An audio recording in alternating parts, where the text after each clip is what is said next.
This signing of Kalonzo Musyoka, I think, is going to change everything in Wiper Democratic Front. Just check. Putting fractious political houses together under pressure.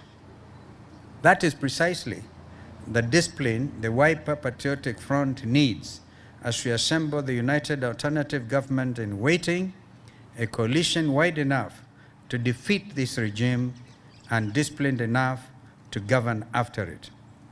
Secondly, the Honorable Mohammed Ali, CBS, HSC stands for Head of State Commendation, Member of Parliament for Nyali, becomes our Deputy Party Leader-designate.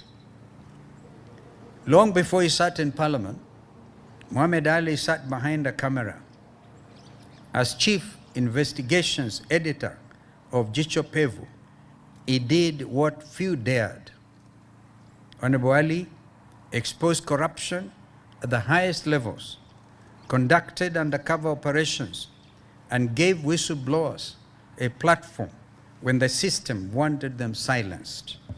That instinct to expose rather than conceal, to serve rather than to extract, has not left him up to today. And I think, as I talk of Honorable Mohammed Ali, Jicho Pevu, I'm talking to you members of the Fourth Estate. You can do it, just like he has done it. As chairman of the Finance Committee of the Parliamentary Service Commission, Honorable Ali guards public funds with the same discipline he once brought to investigative journalism. He was ranked first in the Coast region and 10th nationally as best performing member of parliament. Through the Mohammed Ali Foundation, he has built scholarship programs, conducted free medical camps in marginalized communities, and provided mobility solutions for persons living with disabilities. Honorable Ali brings not only the Coast region, but a younger generation of hard-working Kenyan leaders who want to live in a country that respects and rewards integrity over patronage into the very heart of this party's leadership. Therefore, becomes the first among equals, my immediate deputy party leader. And he brings a name that this regime cannot buy and will not intimidate. It's now clear that Jicho Pevu is now the deputy party leader wa Wiper Patriotic Front. That's the party of Kalonzo. And now, guys, in this video, I want to walk you through why this is a very big way. This is a very big change in Wiper Democratic Front.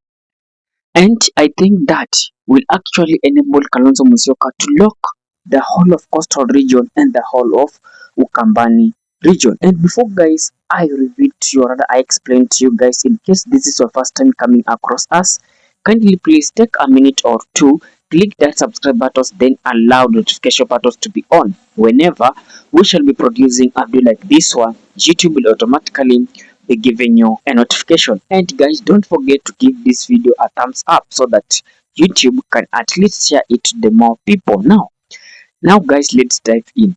Wiper Democratic Front is a party that most of the people perceived it was Chama cha Wakamba and some part of the eastern part of this country. But now, this Wiper Democratic Front is now extending its route into the coastal region. And from where I sit, appointing of Jicho Pevu as the deputy party leader of this party, it was a very big move to Kalonzo Musyoka, and is a very big win to Kalonzo Musyoka. As we speak, when you look at the young, vibrant leaders that are now emerging in coastal region, Jicho Pevu tops the list. Na kwa hiyo, iwapo yeye ndiye sasa naibu kinara wa chama, he can easily persuade the people of the coastal region. And when you look at how Mombasa specifically it is, Mombasa is full of Kambas and Mombasa is full of the Muslims.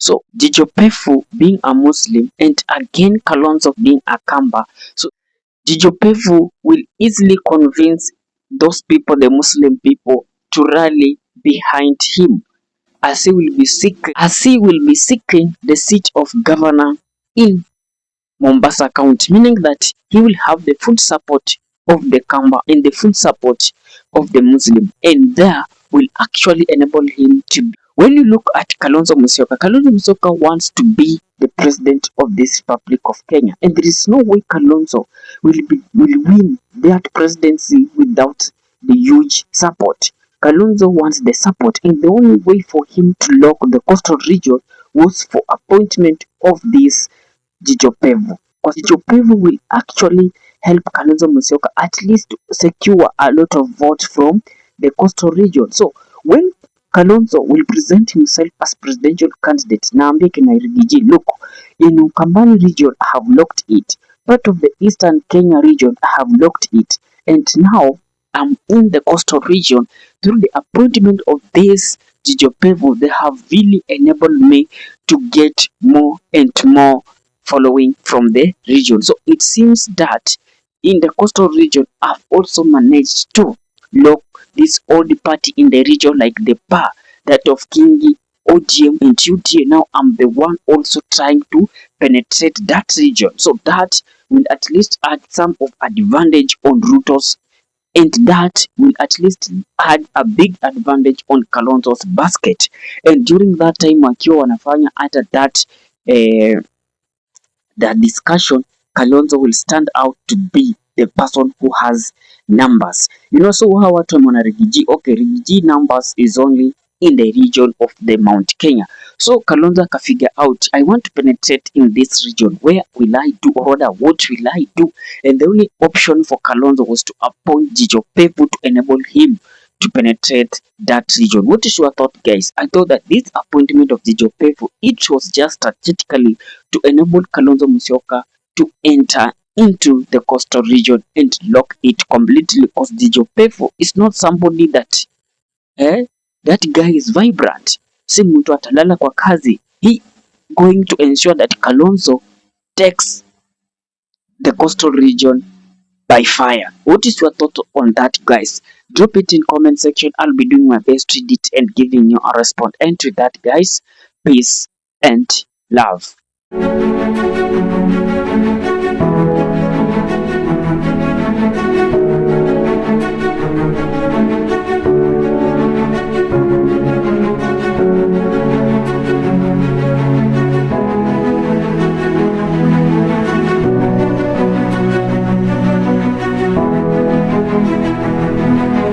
And with that, guys, thank you for choosing Kenya Political Brief as your primary news platform, more so on politics. Kindly please share this video to a friend.